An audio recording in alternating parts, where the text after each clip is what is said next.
Capítulo 34. Era cerca de Navidad para cuando todo se hubo arreglado. Se acercaba la temporada de vacaciones generales. Cerré entonces la escuela de Morton, cuidando de que la despedida no fuera estéril por mi parte. La buena fortuna abre la mano tan maravillosamente como el corazón, y dar algo cuando hemos recibido abundantemente no es más que dar salida a la inusual ebullición de las sensaciones. Hacía tiempo que sentía con placer que a muchas de mis rústicas alumnas le gustaba yo, y cuando nos separamos esa conciencia se confirmó. Manifestaron su afecto clara y fuertemente. Profunda fue mi gratificación al descubrir que realmente tenía un lugar en sus corazones sencillos. Les prometí que no pasaría una semana en el futuro sin que las visitara y les diera una hora de enseñanza en su escuela.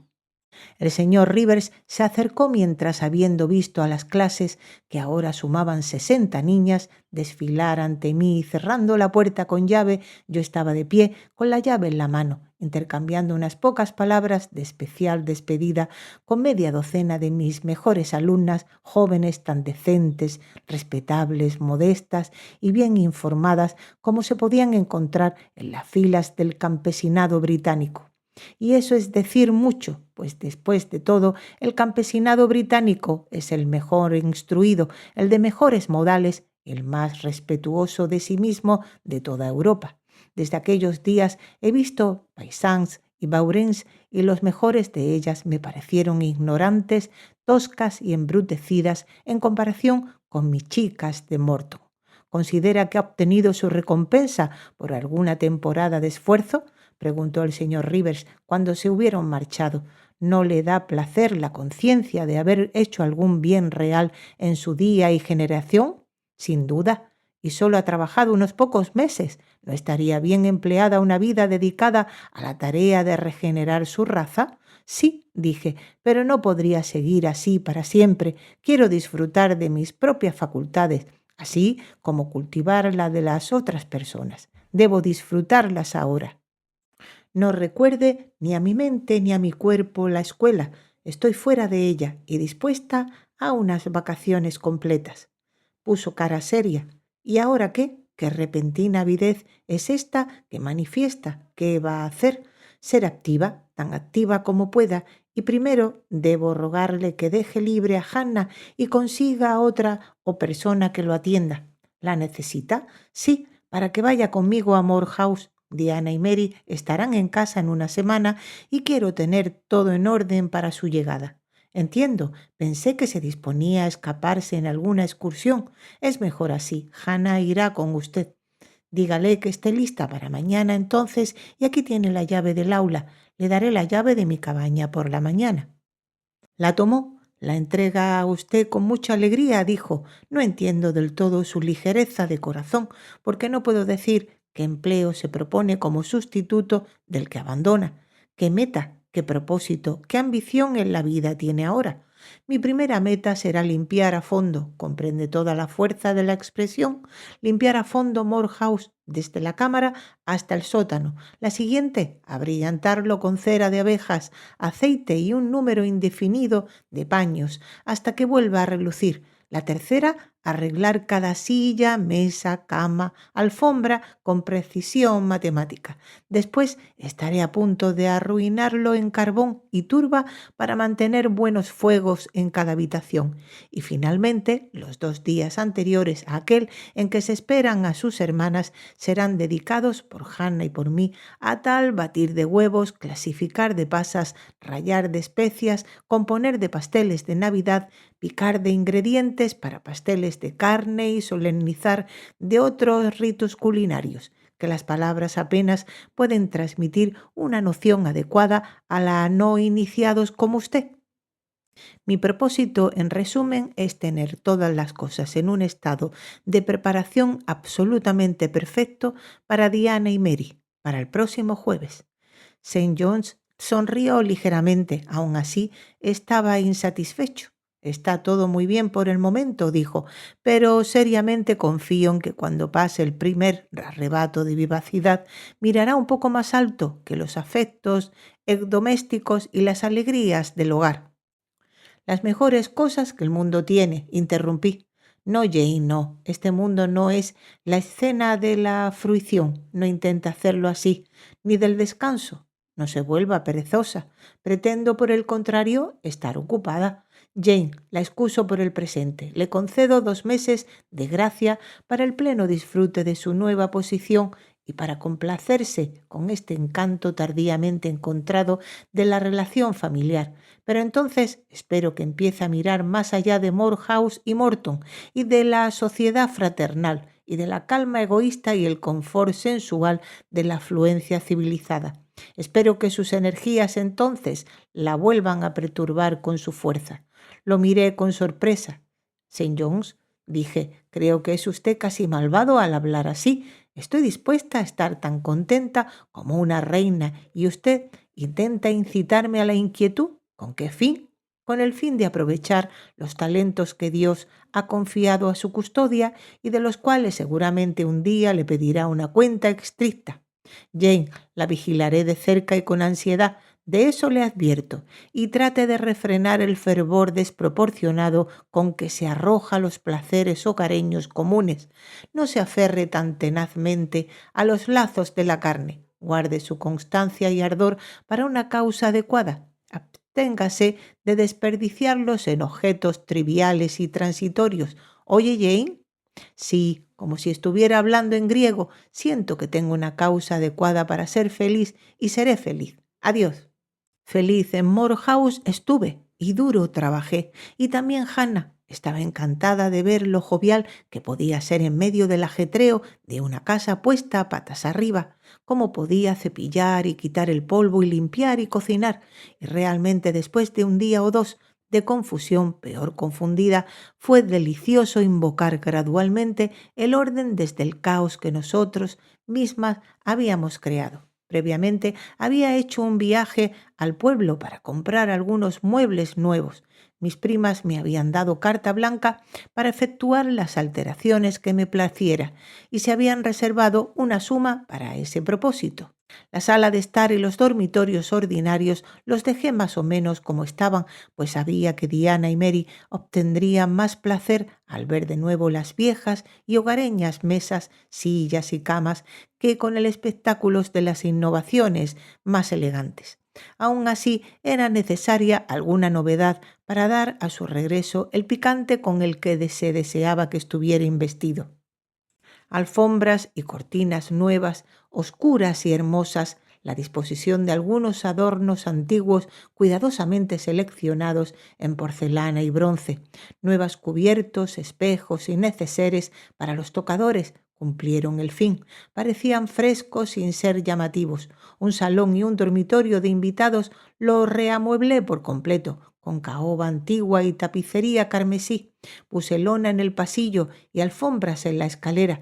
Cuando todo estuvo terminado pensé que Moor House era un modelo tan completo de brillante, modesta y acogedora comodidad por dentro como lo era en esta estación, un espécimen de yermo invernal y desolación desértica por fuera.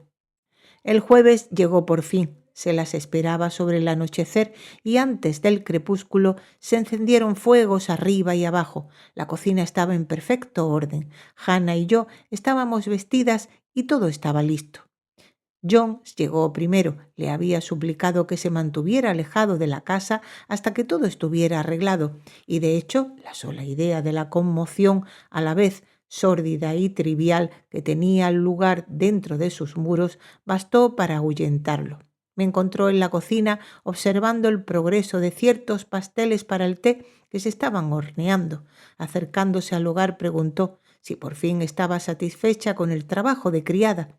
Respondí invitándola a acompañarme en una inspección general del resultado de mis labores. Con alguna dificultad conseguí que hiciera el recorrido de la casa. Solo se asomó a las puertas que abrí y cuando hubo vagado escaleras arriba y abajo dijo que debía de haber pasado por mucha fatiga y problemas para haber efectuado cambios tan considerables en tan poco tiempo, pero no pronunció ni una sílaba que indicara placer en el aspecto mejorado de su morada. Este silencio me desanimó. Pensé que quizás las alteraciones habían perturbado algunas viejas asociaciones que él valoraba. Le pregunté si era el caso, sin duda, en un tono algo abatido. En absoluto. Había por el contrario observado que yo había respetado escrupulosamente toda asociación. Temía en verdad que debí de haber dedicado más pensamiento al asunto de lo que valía. ¿Cuántos minutos, por ejemplo, había dedicado a estudiar la disposición de esta misma habitación? Por cierto, ¿podría decirle dónde estaba tal libro? Le mostré el volumen en el estante, lo bajó y retirándose a su acostumbrado hueco de la ventana, comenzó a leerlo. Ahora esto no me gustó. Lector, Saint John's era un buen hombre, pero empecé a sentir que había dicho la verdad de sí mismo cuando dijo que era duro y frío. Las humanidades y las amenidades de la vida no tenían atracción para él, sus placeres pacíficos, ningún encanto. Literalmente vivía solo para aspirar, ciertamente a lo bueno y lo grande, pero aún así nunca descansaría, ni aprobaría que otros descansaran a su alrededor. Mientras miraba su alta frente quieta y pálida como una piedra blanca, sus finos rasgos fijos en el estudio, comprendí de repente que difícilmente sería un buen marido, que sería una prueba ser su esposa. Comprendí cómo, por inspiración, la naturaleza de su amor por la señorita Oliver, estuve de acuerdo con él en que no era más que un amor de los sentidos. Comprendí cómo debía de despreciarse a sí mismo por la febril influencia que ejercía sobre él, cómo debía de desear sofocarlo y destruirlo, cómo debía de desconfiar de que condujera permanentemente a su felicidad o a la de ella.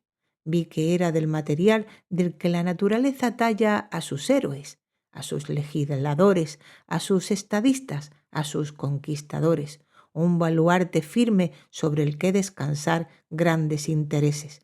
Pero, junto al fuego del hogar, con demasiada frecuencia, una columna fría y pesada, sombría y fuera de lugar. Este salón no es su esfera, reflexioné. La cordillera del Himalaya o la sabana cafre, incluso el pantano de la costa de Guinea, maldito por la plaga, le convendrían mejor. Bien puede rehuir la calma de la vida doméstica, no es su elemento. Allí sus facultades se estancan, no pueden desarrollarse ni lucirse.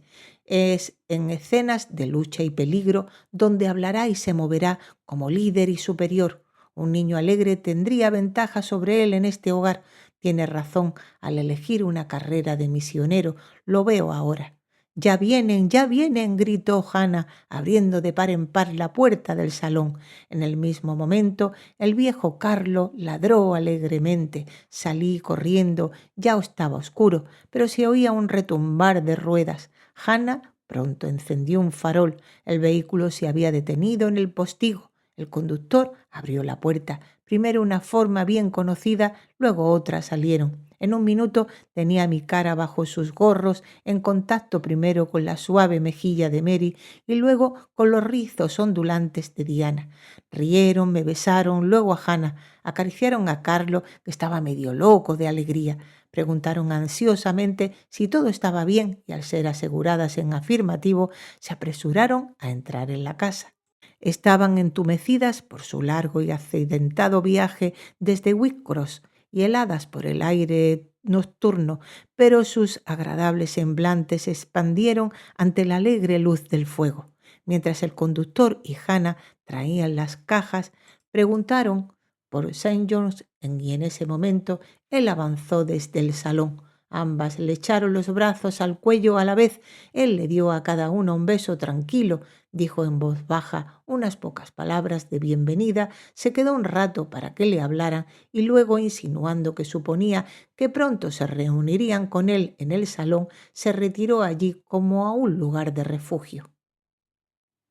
Les había encendido las velas para que subieran, pero Diana tuvo que dar primero órdenes hospitalarias respecto al conductor. Hecho esto, ambas me siguieron. Estaban encantadas con la renovación y decoración de sus habitaciones, con los nuevos cortinajes y las alfombras frescas y los jarrones de porcelana de ricos tintes. Expresaron su gratificación sin reservas. Tuve el placer de sentir que mis arreglos satisfacían exactamente sus deseos y que lo había hecho, añadía, un vivido encanto a su alegre regreso a casa. Dulce fue aquella tarde. Mis primas, llenas de regocijo, eran tan elocuentes en la narración y el comentario que su fluidez cubría la taciturnidad de John. Estaba sinceramente contento de ver a sus hermanas, pero en su ardor de fervor y flujo de alegría no podían simpatizar. El acontecimiento del día, es decir, el regreso de Diana y Mary, le agradó, pero los acompañamientos de ese acontecimiento y el alegre tumulto y la garrulería de la recepción le fastidiaban. Vi que deseaba que llegara el mañana más tranquilo. En el mismo meridiano del disfrute de la noche, aproximadamente una hora después del té, se oyó un golpe en la puerta.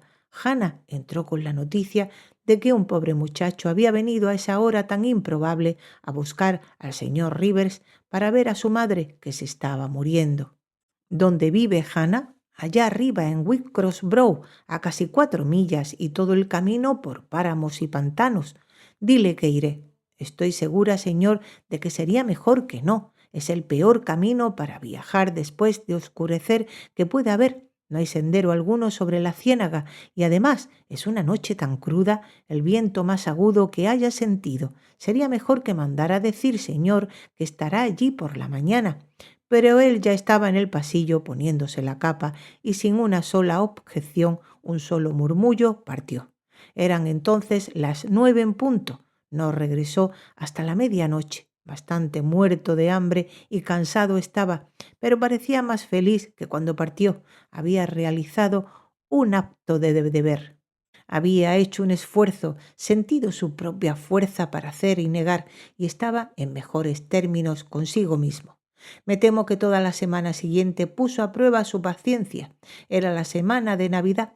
No nos dedicábamos a ninguna ocupación fija, sino que la pasábamos en una especie de alegre disipación doméstica. El aire de los páramos, la libertad del hogar, el amanecer de la prosperidad actuaron en los espíritus de Diana y Mary como un elixir vivificante. Estuvieron alegres desde la mañana hasta el mediodía y desde el mediodía hasta la noche. Siempre podían hablar y su discurso ingenioso, conciso, original, tenían tales encantos para mí que prefería escucharlo y participar en él a hacer cualquier otra cosa. John no reprendió nuestra vivacidad, pero escapó de ella. Rara vez estaba en casa, su parroquia era grande, la población dispersa y encontraba ocupación diaria en visitar a los enfermos y a los pobres en sus diferentes distritos. Una mañana, en el desayuno, Diana, después de parecer un poco pensativa durante unos minutos, le preguntó si sus planes seguían sin cambios. Sin cambios e inalterables, fue la respuesta, y procedió a informarnos de que su partida de Inglaterra estaba ahora definitivamente fijada para el año siguiente. Y Rosamond Oliver, sugirió Mary, las palabras parecieron escapársele de los labios involuntariamente, pues tan pronto como las hubo pronunciado, hizo un gesto como si deseara retirarlas. John tenía un libro en la mano. Era su costumbre insociable leer en las comidas. Lo cerró y levantó la vista. Rosamond Oliver, dijo, está a punto de casarse con el señor Granby, uno de los residentes de mejores conexiones y más estimables, nieto y heredero de Sir Frederick Granby. Recibí la noticia de su padre ayer. Sus hermanas se miraron y me miraron a mí. Las tres lo miramos a él. Estaba sereno como el cristal. El compromiso debe de haberse arreglado apresuradamente, dijo Diana. No pueden haberse conocido mucho tiempo. Solo 2 meses. Se conocieron en octubre, en el baile del condado, pero donde no hay obstáculos para una unión, como el presente caso, donde la conexión es en todos los puntos deseable, las demoras son innecesarias. Se casarán tan pronto como el señor Frederick les ceda, pues ser reacondicionado para su recepción. La primera vez que encontré a señor, solo después de esta comunicación, sentí la tentación de preguntarle si el acontecimiento lo afligía, pero parecía necesitar tan poco la simpatía que, lejos de aventurarme a ofrecerle más, experimenté cierta vergüenza al recordar lo que ya había arriesgado él. Además, Había perdido la práctica de hablar con él. Su reserva se había vuelto a congelar y mi franqueza se había congelado bajo ella. No había cumplido su promesa de tratarme como a sus hermanas. Continuamente hacía pequeñas y frías diferencias entre nosotros que no tendían en absoluto al desarrollo de la cordialidad. En resumen, ahora que era reconocida como su pariente y vivía bajo el mismo techo que él, sentía que la distancia entre nosotros era mucho mayor que cuando me había conocido solo como la maestra del pueblo. Cuando recordaba hasta qué punto había sido admitida una vez en su confianza, apenas podía comprender su actual frigidez. Siendo este el caso, no me sorprendió poco cuando levantó la cabeza de repente del escritorio sobre el que se inclinaba y dijo: «Ya ve, Jane, la batalla está librada y la victoria ganada». Sobresaltada al ser interpelada así, no respondí de inmediato. Tras un momento de vacilación respondí: «Pero ¿está seguro de que no se encuentra en la posición de aquellos conquistadores cuyos triunfos les han costado demasiado caros? ¿No lo arruinaría otro triunfo semejante?». «No lo creo», dijo, «y si lo hiciera, no importa mucho. Nunca se pedirá que contienda por otro semejante. El resultado del conflicto es decisivo. Mi camino está ahora despejado. Doy gracias a Dios por ello». Dicho esto, volvió a sus papeles y a su silencio. A medida que nuestra felicidad mutua, es decir, la de Diana, Mary y la mía, se asentaban en un carácter más tranquilo y reanudábamos nuestros hábitos usuales y nuestros estudios regulares, John se quedaba más en casa. Se sentaba con nosotras en la misma habitación, a veces durante horas. Mientras Mary dibujaba, Diana seguía un curso de lectura enciclopédica que había emprendido y yo me afanaba en el alemán. Él meditaba sobre una tradición mística propia, la de alguna lengua oriental cuya adquisición consideraba necesaria para sus planes.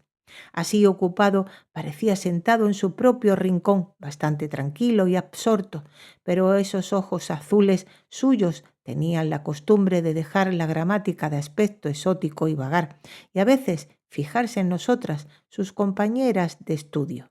Se fijaba con una curiosa intensidad de observación y si era sorprendido se retiraba al instante. Sin embargo, una y otra vez volvía inquisitivamente a nuestra mesa, me preguntaba qué significaba. Me preguntaba también por la satisfacción puntual que nunca dejaba de exhibir en una ocasión que a mí me parecía de poca importancia, a saber, mi visita semanal a la escuela de Morton. Y aún más me desconcertaba cuando, si el día era desfavorable y si había nieve o lluvia o viento fuerte y sus hermanas me instaban a no ir, él invariablemente restaba importancia a su solicitud y me animaba a cumplir la tarea sin tener en cuenta los elementos.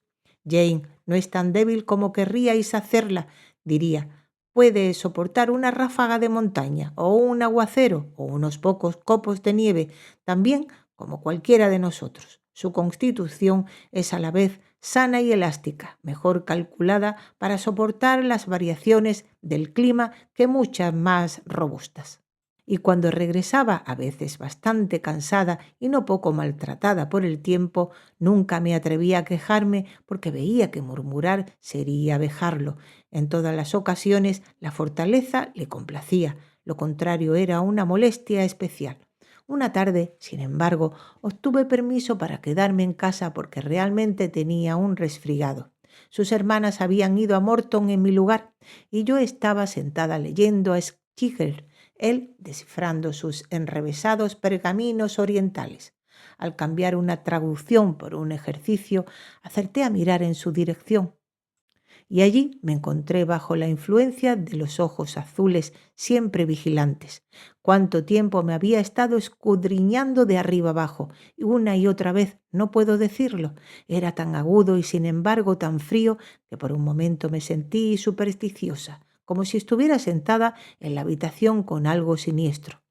«Jane, ¿qué estás haciendo?» «Aprendiendo alemán». «Quiero que dejes el alemán y aprendas indostaní». «¿No hablas en serio?» «Tan en serio que debo tenerlo así y le diré por qué». Continuó explicando que el indostaní era el idioma que él mismo estaba estudiando en ese momento, que a medida que avanzaba era propenso a olvidar al comienzo, que le ayudaría mucho tener una alumna con quien pudiera repasar una y otra vez los elementos y así fijarlos completamente en su mente. John no era un hombre al que se le pudiera rechazar a la ligera. Se sentía que cada impresión hecha en él, ya fuera de dolor o de placer, quedaba grabada profundamente y era permanente. Consentí cuando Diana y Mary regresaron. La primera encontró a su alumna transferida de ella a su hermano. Se rió y tanto ella como Mary estuvieron de acuerdo en que St. John nunca las habría persuadido a tal paso. Él respondió tranquilamente: «Lo sé».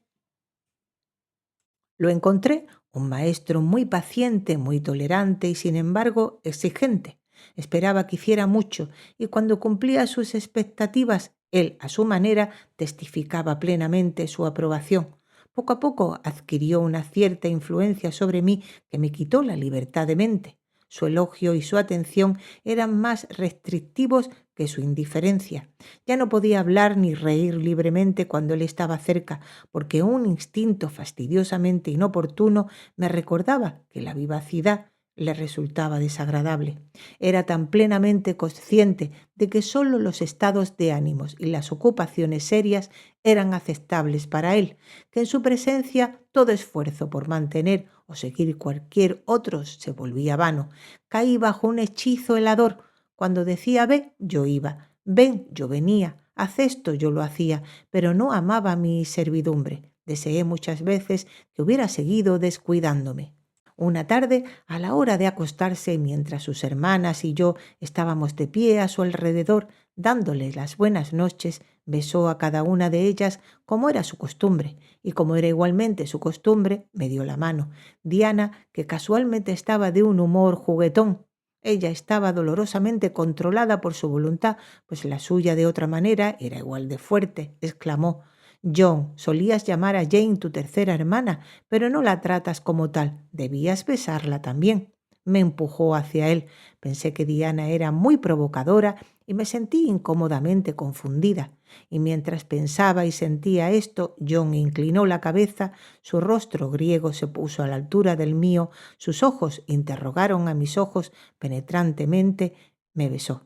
No existen los besos de mármol o los besos de hielo, o diría que el saludo de mi primo eclesiástico pertenecía a una de estas clases.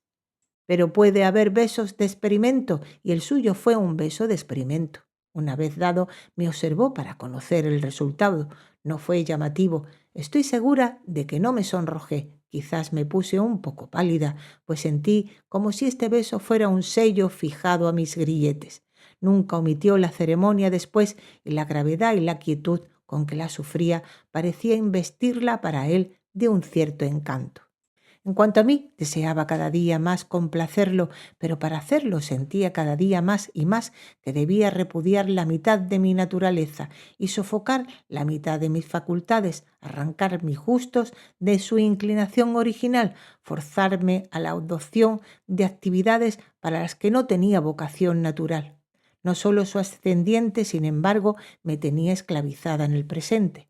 Últimamente me había resultado bastante fácil parecer triste. Un mal canceroso se asentaba en mi corazón y drenaba mi felicidad en su origen, el mal de la incertidumbre. Quizás piense usted, lector, que había olvidado al señor Rochester en medio de todos estos cambios de lugar y de fortuna. Ni por un momento. Su idea todavía estaba conmigo, porque no era un vapor que el sol pudiera dispersar, ni una efigie trazada en la arena que las tormentas pudieran borrar.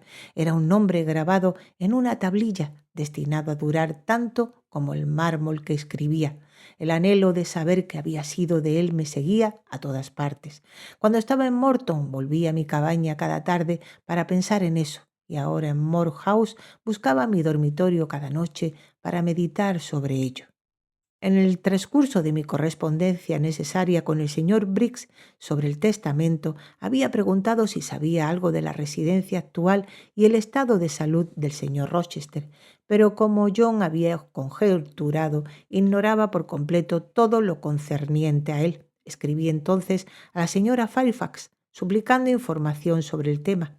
Había calculado con certeza que este paso respondería a mi fin. Sentía la seguridad de que obtendría una pronta respuesta. Me asombré cuando pasaron 15 días sin respuesta, pero cuando transcurrieron 2 meses y día tras día llegaba el correo y no traía nada para mí. Caí presa de la más aguda ansiedad. Escribí de nuevo. Había una posibilidad de que mi primera carta se hubiera extraviado. Una esperanza renovada siguió a un esfuerzo renovado. Brilló como la anterior durante algunas semanas. Luego, como ella se desvaneció, parpadeó. Ni una línea ni una palabra me llegaron. Cuando medio año se desperdició en vana expectación, mi esperanza se extinguió y entonces me sentí verdaderamente a oscuras. Una hermosa primavera brillaba a mi alrededor que no podía disfrutar. Se acercaba el verano. Diana trató de animarme, dijo que parecía enferma y deseaba acompañarme a la orilla del mar. A esto se opuso John. Dijo que no necesitaba disipación, que necesitaba empleo. Mi vida actual carecía demasiado de propósito, necesitaba un objetivo y supongo que a medir de suplir deficiencias prolongó aún más mis lecciones de indostaní y se volvió más urgente en exigir su cumplimiento. Y yo, como una tonta, nunca pensé en resistirme, no podía resistirme. Un día ha acudido a mis estudios con el ánimo más bajo de lo habitual. El reflujo fue ocasionado por una decepción sentida con agudeza. Hannah me había dicho por la mañana que había una carta para mí, y cuando bajé a tomarla, casi segura de que las noticias tan esperadas me eran concedidas, por fin encontré solo una nota sin importancia del señor Britt sobre negocios. El amargo revés me había arrancado algunas lágrimas y ahora, mientras estaba sentada estudiando los caracteres enrevesados y los floridos tropos de un escriba indio, mis ojos se llenaron de nuevo. John me llamó a su lado para leer. Al intentar hacerlo, mi voz me falló. Las palabras se perdieron en sollozos. Él y yo éramos los únicos ocupantes del salón. Diana practicaba en su música en la sala de estar y Mary trabajaba en el jardín. Era un día de mayo muy hermoso, claro, soleado y ventoso. Mi compañero no expresó sorpresa ante esta emoción ni me preguntó por su causa. Solo dijo: «Esperaremos unos minutos, Jane, hasta que esté más serena». Y mientras yo sofocaba el paroxismo con toda prisa, él permaneció sentado tranquilo y paciente, apoyado en su escritorio y pareciendo un médico que observa con los ojos de la ciencia una crisis esperada y plenamente comprendida en la enfermedad de un paciente. Habiendo sofocado mis sollozos, secado mis ojos y murmurado algo sobre no encontrarme muy bien esa mañana, reanudé mi tarea y logré completarla. John guardó mis libros y los suyos, cerró su escritorio con llave y dijo: «Ahora Jane dará un paseo y conmigo. Llamaré a Diana y a Mary». «No, solo quiero una compañera esta mañana y esa debe ser usted. Póngase sus cosas, salga por la puerta de la cocina, tome el camino hacia la cabecera de Marsh Glen. Me uniré a usted en un momento».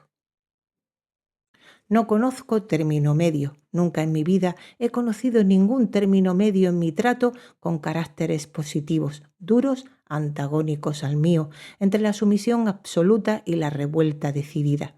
Siempre he observado fielmente la una hasta el mismo momento de estallar, a veces con vehemencia volcánica en la otra, y como ni las circunstancias presentes lo justificaban, ni mi estado de ánimo actual me inclinaba al motín, observé una cuidadosa obediencia a las indicaciones de John, y en 10 minutos estaba recorriendo el sendero salvaje de la cañada, codo con él. La brisa venía del oeste, llegaba por encima de las colinas dulces aromas de brezo y junco. A medida que avanzábamos y dejábamos el sendero, pisábamos un césped suave y musgoso y de un verde esmeralda, minuciosamente esmaltado con una diminuta flor blanca y salpicado de una flor amarilla estrellada.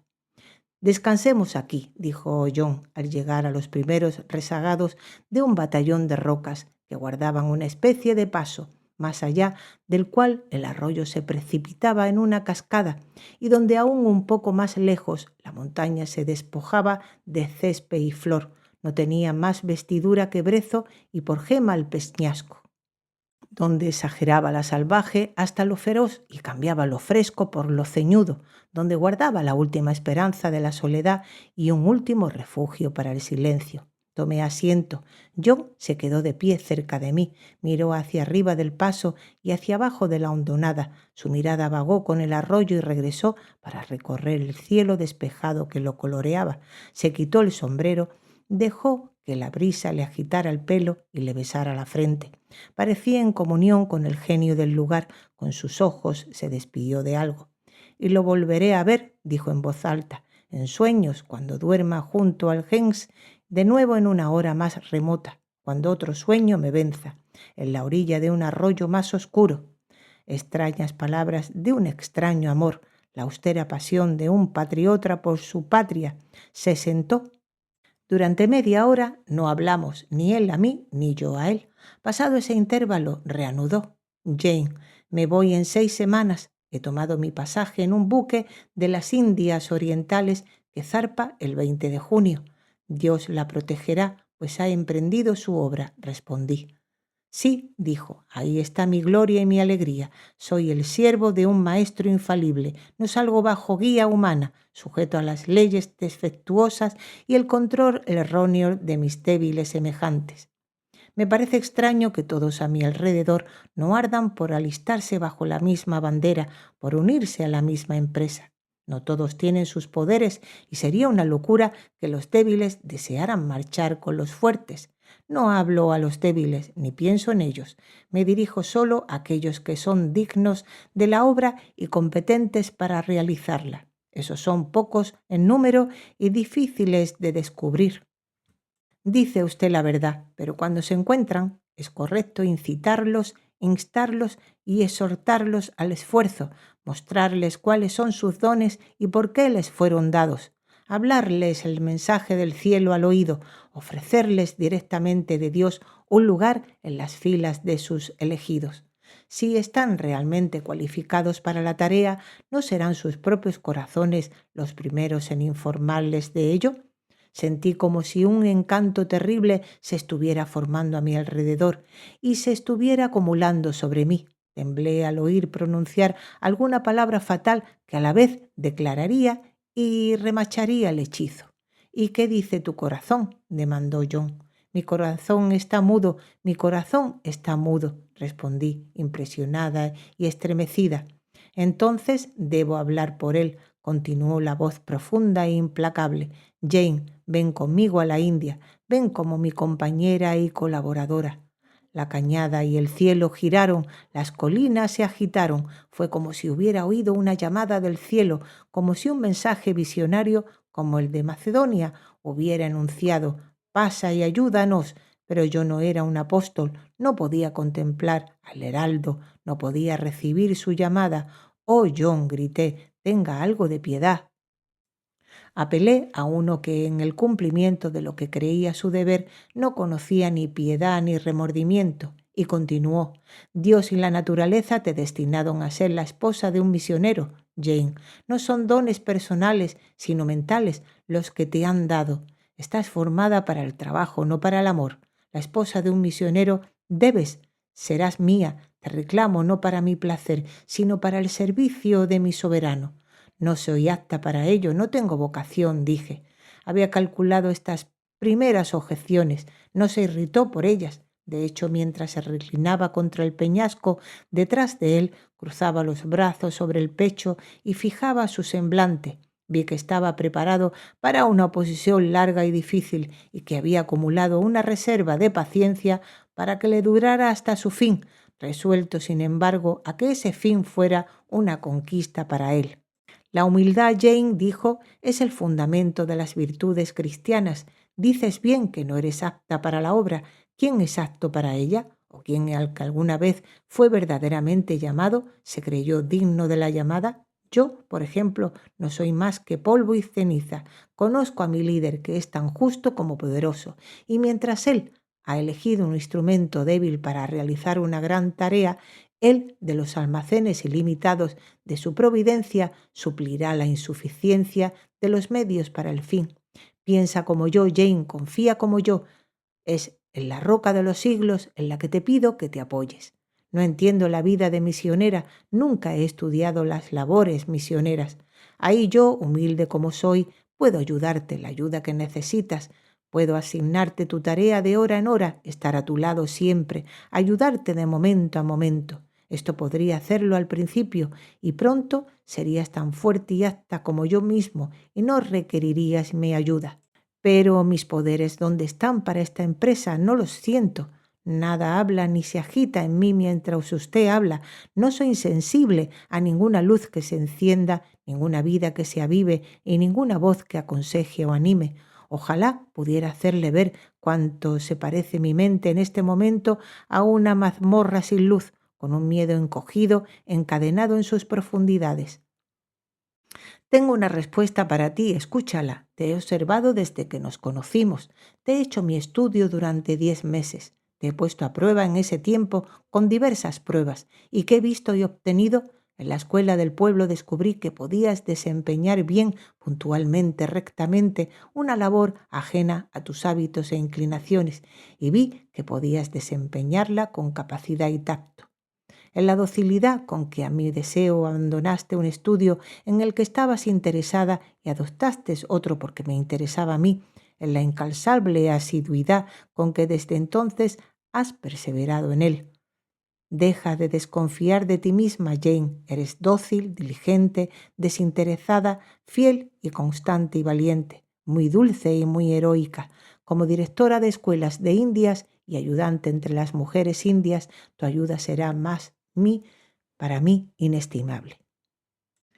Mi sudario de hierro se contrajo a mi alrededor, la persuasión avanzada con paso lento y seguro. Por mucho que cerrara los ojos, estas últimas palabras suyas lograron hacer el camino, que parecía bloqueado, comparativamente claro. Mi trabajo, que había parecido tan vago, tan irremediablemente difuso, se condensó a medida que él procedía y asumió una forma definitiva bajo su mano moldeadora. Esperó una respuesta. Exigí un cuarto de hora para pensar antes de volver a arriesgar una respuesta.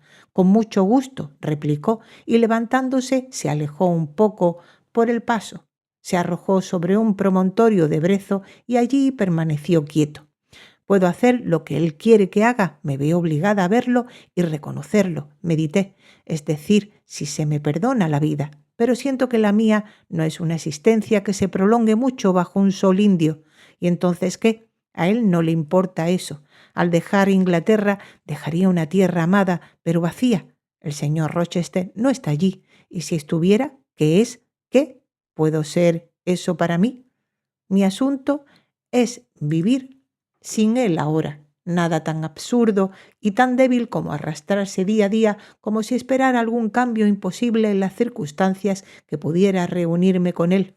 Por supuesto, debo buscar otro interés en la vida para reemplazar el perdido, como me dijo Sir Jones.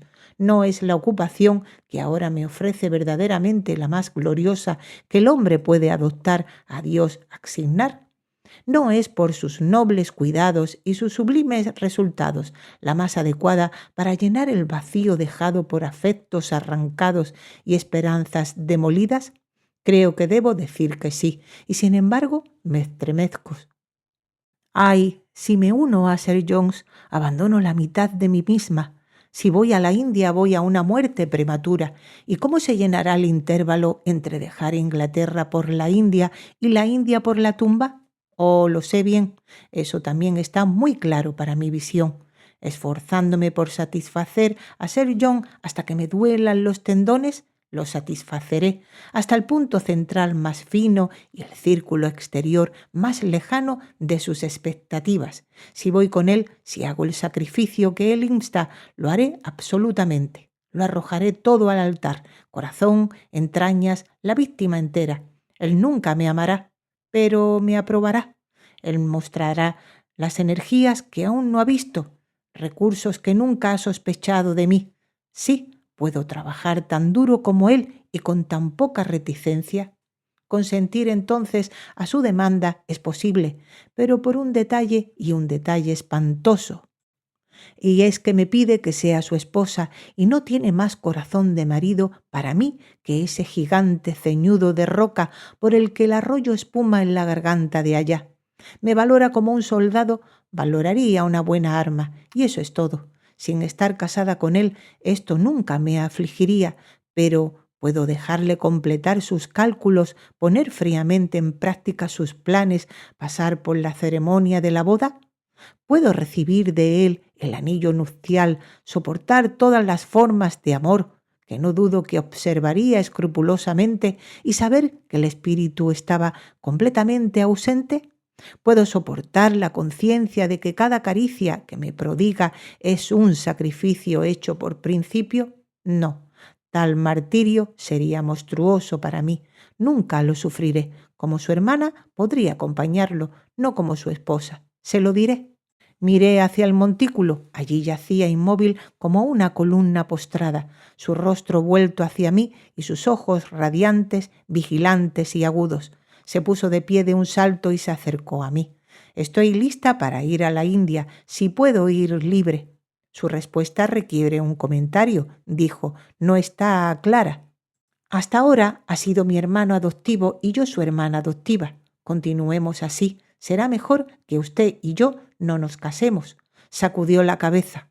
La fraternidad adoptiva no servirá en este caso. Si fuera mi hermana de verdad, sería diferente. La llevaría y no buscaría esposa, pero tal como están las cosas, o nuestra unión debe ser consagrada y sellada por el matrimonio, o no puede existir. Obstáculos prácticos se oponen a cualquier otro plan. ¿No lo ve, Jane? Considere un momento. Su fuerte sentido común la guiará. Lo consideré y aún así mi sentido común, tal como era, me dirigió solo al hecho de que no nos amábamos como marido y mujer deberían y por lo tanto infirió que no debíamos casarnos. Así lo dije. Sir Jones, respondí, lo considero como un hermano y usted a mí como una hermana, así que continuemos. No podemos, respondió con corta y aguda determinación. No funcionaría. Ha dicho que irá conmigo a la India, recuerde, lo ha dicho, condicionalmente. Bueno, al punto principal. La partida conmigo de Inglaterra, la cooperación conmigo en mis futuros trabajos, no se opone. Ya ha puesto prácticamente la mano en el arado. Es usted demasiado consecuente para retirarla. Solo tiene un fin que mantener a la vista. ¿Cómo puede hacerse mejor el trabajo que ha emprendido? Simplifique sus complicados intereses, sentimientos, pensamientos, deseos, metas. Funda todas las consideraciones en un solo propósito, el de cumplir con efecto, con poder, la misión de su gran maestro. Para hacerlo debe tener un coadjutor, no un hermano. Eso es un lazo suelto, sino un marido. Yo tampoco quiero una hermana. Una hermana podría serme arrebatada cualquier día. Quiero una esposa, la única compañera que puede influir eficientemente en la vida y retener absolutamente hasta la muerte. Me estremecí mientras hablaba.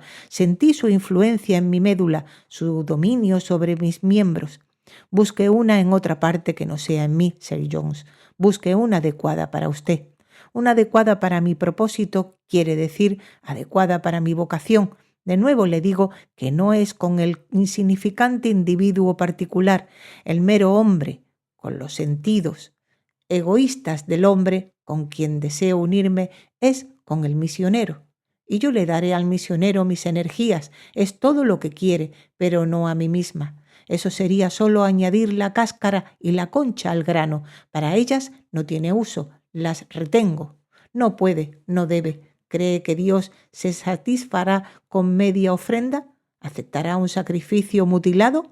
Es la causa de Dios la que defiendo. Es bajo su estandarte que la alisto. No puedo aceptar en su nombre una lealtad dividida y debe ser entera. Oh, le daré mi corazón a Dios, dije. Usted no lo quiere. No juraré, lector, que no hubiera algo de sarcasmo reprimido tanto en el tono con el que pronuncié esta frase como en el sentimiento que la acompañó. Había temido silenciosamente a Sir Jones hasta ahora, porque no lo había entendido. Me había mantenido sobrecogida, porque me había mantenido en la duda. Cuánto de él era santo, cuánto mortal. No podría haberlo dicho hasta entonces, pero se estaban haciendo revelaciones en esta conferencia. El análisis de su naturaleza procedía ante mis ojos. Vi sus fallibilidades, las comprendí. entendí que sentada allí donde estaba, en la orilla del brezal, y con esa hermosa forma ante mí, me sentaba a los pies de un hombre tan pecador como yo. El velo cayó de su dureza y despotismo. Habiendo sentido en él la presencia de estas cualidades, sentí su imperfección y cobré valor. Estaba con un igual, alguien con quien podría discutir, alguien a quien, si lo veía conveniente, podría resistir. Guardó silencio después de que yo pronunciara la última frase y al instante me arriesgué a echar un vistazo a su semblante. Sus ojos fijos en mí expresaban a la vez una severa sorpresa y una aguda indagación. ¿Es sarcástica y sarcástica conmigo? Parecía decir. ¿Qué significa esto? No olvidemos que este es un asunto solemne, dijo al poco rato, uno del que no podemos pensar ni hablar a la ligera sin pecado. Confío, Jane, en que habla en serio cuando dice que se entregará su corazón a Dios. Es todo lo que quiero. Una vez que arranque su corazón del hombre y lo fije en su Hacedor, el avance del reino espiritual de ese Hacedor en la tierra será su principal deleite y esfuerzo. Estará lista para hacer de inmediato cualquier cosa que promueva en ese fin. Verá qué ímpetu se daría a sus esfuerzos y a los míos con nuestra unión física y mental en el matrimonio. La única unión que da un carácter de conformidad permanente a los destinos y designios de los seres humanos, y pasando por alto todos los caprichos menores, todas las dificultades triviales y delicadezas del sentimiento, todo escrúpulo sobre el grado, tipo, fuerza o ternura de la mera inclinación personal, se apresurará a entrar en esa unión de una vez.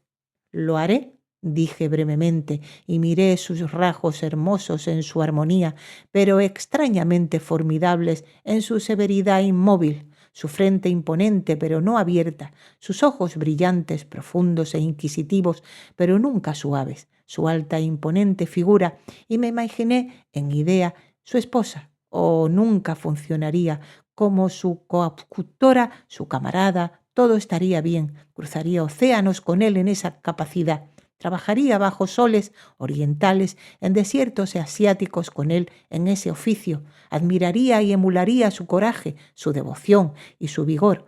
Me acomodaría tranquilamente a su maestría. Sonreiría sin ser perturbada ante su ambición irradicable. Discriminaría al cristiano del hombre, estimaría profundamente al uno y perdonaría libremente al otro. Sufriría a menudo, sin duda, unida a él solo en esta capacidad. Mi cuerpo estaría bajo un yugo bastante riguroso, pero mi corazón y mi mente estarían libres. Todavía tendría mi yo intacto al recurrir mis sentimientos naturales y no esclavizados con los que comunicarme en momentos de soledad. Habría recovecos en mi mente que serían solo míos, a los que él nunca llegaría, y sentimientos que crecerían allí frescos y resguardados que su austeridad nunca podrían marchitar, ni su medida marcha de guerrero pisotear. Pero como esposa, a su lado siempre y siempre contenida y siempre controlada, forzada a mantener el fuego de mi naturaleza continuamente bajo, a obligarlo a arder por dentro y a no lanzar nunca un grito, aunque la llama aprisionada consumiera víscera tras víscera, esto sería insoportable. Sir John, exclamé cuando había llegado tan lejos en mi meditación. ¿Y bien?, respondió gélidamente. Repito que consiento libremente en ir con usted como su compañera misionera, pero no como su esposa. No puedo casarme con usted y convertirme en parte de usted. Una parte de mí debe convertirse, respondió firmemente. De lo contrario, todo el trato es nulo. ¿Cómo puedo yo, un hombre que aún no tiene 30 años, llevarme a la India una muchacha de 19 a menos que esté casada conmigo? ¿Cómo podemos estar siempre juntos, a veces en soledades, a veces entre tribus salvajes y sin estar casados? Muy bien, dije secamente, dadas las circunstancias, también como si fuera su hermana de verdad o un hombre y un clérigo como usted. Se sabe que no es mi hermana, no puedo presentarla como tal. Intentarlo sería arrojar sospechas injuriosas sobre ambos. Y por lo demás, aunque tiene usted cerebro vigoroso de un hombre, tiene el corazón de una mujer y no funcionaría. Funcionaría, afirmé con cierto desdén. Perfectamente bien. Tengo el corazón de una mujer, pero no en lo que a usted concierne. Para usted solo tengo la constancia de una camarada, la franqueza, la fidelidad, la fraternidad de un compañero de armas, si gusta, al respeto y la sumisión de un neófito a su hierofante. Nada más, no tema. Es lo que quiero, dijo, hablando para sí mismo. Es justo lo que quiero, y hay obstáculos en el camino. Deben ser derribados. Jane no se arrepentiría de casarse conmigo, esté segura de eso. Debemos casarnos, lo repito, no hay otro modo. Y sin duda suficiente amor seguiría al matrimonio para hacer la unión correcta incluso a sus ojos. Desprecio su idea del amor. No pude evitar decir mientras me levantaba y me paraba ante él, apoyando la espalda en la roca. Desprecio el sentimiento falsificado que ofrece. Sí, Sir Jones, y lo desprecio a usted cuando lo ofrece. Me miró fijamente, comprimiendo sus labios bien cortados mientras lo hacía. Si estaba indignado, sorprendido o qué, no era fácil de decir. Podía dominar su semblante a la perfección. Apenas esperaba oír esa expresión de usted, dijo. Creo que no he hecho ni dicho nada para merecer desprecio. Me conmovió su tono suave y me sobrecogió su porte alto y sereno. Perdóneme las palabras, Sir Jones, pero es culpa suya que me haya exaltado a hablar tan sin reparos. Ha introducido un tema en el que nuestras naturalezas discrepan, un tema que nunca deberíamos discutir. El mismo nombre del amor es una manzana de la discordia entre nosotros dos. Si se requiera la realidad, ¿qué haríamos? ¿Cómo nos sentiríamos? Mi querido primo, abandone su plan de matrimonio, olvídelo. No, dijo, es un plan largamente acariciado y el único que puede asegurar mi gran fin, pero no la instaré más por el momento. Mañana me voy de casa para Cambridge. Tengo muchos amigos allí a los que desearía decir adiós. Estaré ausente 15 días. Tómese ese tiempo para considerar mi oferta y no olvide que si la rechaza no es a mí a quien niega, sino a Dios. Él le abre una noble carrera, solo como mi esposa puede entrar en ella. Niéguese a ser mi esposa y se limitará para siempre a una senda de comodidad egoísta y oscuridad estéril. Había terminado, apartándose de mí una vez más. Miró al río y miró a la colina, pero esta vez sus sentimientos estaban todos encerrados en su corazón. Yo no era digna de oírlos pronunciar. Mientras caminaba a su lado de vuelta a casa, leí bien en su silencio de hierro todo lo que sentía hacia mí, la decepción de una naturaleza austera y despótica que ha encontrado resistencia donde esperaba sumisión, la desaprobación de un juicio frío e inflexible que ha detectado en otro sentimientos y puntos de vista con los que no tiene poder para simpatizar. En resumen, como hombre, habría deseado coaccionarme a la obediencia. Solo como cristiano sincero soportó con tanta paciencia mi perversidad y concedió un espacio tan largo para la reflexión y el arrepentimiento. Aquella noche, después de haber besado a sus hermanas, consideró oportuno olvidar e incluso darme la mano, pero salió de la habitación en silencio. Yo, que aunque no sentía amor, sentía mucha amistad por él, me sentí herida por la marcada omisión, tan herida que las lágrimas asomaron a mis ojos. Veo que Sir Jones y tú habéis reñido, James, dijo Diana, durante vuestro paseo por el páramo, pero ve tras él. Ahora está demorándose en el pasillo esperándote. Hará las paces. No tengo mucho orgullo en tales circunstancias. Siempre preferiría ser feliz a ser digna. Y corrí tras él. Estaba de pie de las escaleras. Buenas noches, Sir Jones, dije. Buenas noches, Jane, respondió calmadamente. Entonces, démonos la mano, añadí. Qué toque tan frío y laxo imprimió en mis dedos. Estaba profundamente disgustado por lo que había ocurrido ese día. La cordialidad no lo calentaría ni las lágrimas lo conmoverían. No se podía tener con él una reconciliación feliz, ni una sonrisa alegre o una palabra generosa. Pero aún así el cristiano era paciente y plácido, y cuando le pregunté si me perdonaba, respondió que no tenía la costumbre de albergar el recuerdo de la vejación, que no tenía nada que perdonar, no habiendo sido ofendido, y con esa respuesta me dejó. Hubiera preferido mucho más que me hubiera derribado de un golpe.